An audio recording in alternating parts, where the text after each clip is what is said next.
যে বান্দা আমি আছি তো, তোর এত টেনশন করার দরকার কি? সুবহানাল্লাহ। আমি রহমান আছি না, আমি মালিক আছি না, আমি খালিক আছি না, তোর এত টেনশন করস কেন? বান্দারে, অতীতের যত সাল তুই গুনাহ করছস ভুল করে, এখন তো বুঝতে পারছস যে ভুল করছস। বান্দা বলে যে আল্লাহ আমি বুঝতে পারছি।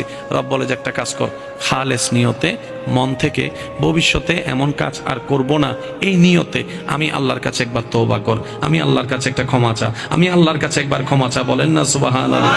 তুই মন থেকে আমি আল্লাহর কাছে অনুনয় বিনয় অনুশোচনা করে একবার তওবা কর, আমি আল্লাহ তোর সারা জীবনের গুনাহ মাফ করে দিতে রাজি।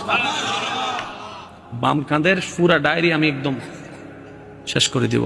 হাসরের ময়দানে সেটা কেউ খুঁজেও পাবে না আমার বান্দা 15 সালে কি গুনাহ করছে। এবার আওয়াজ দিয়ে বলেন, সুযোগ আছে? নেওয়ার দরকার কাদের? নিচ্ছি না, দোষ কাদের?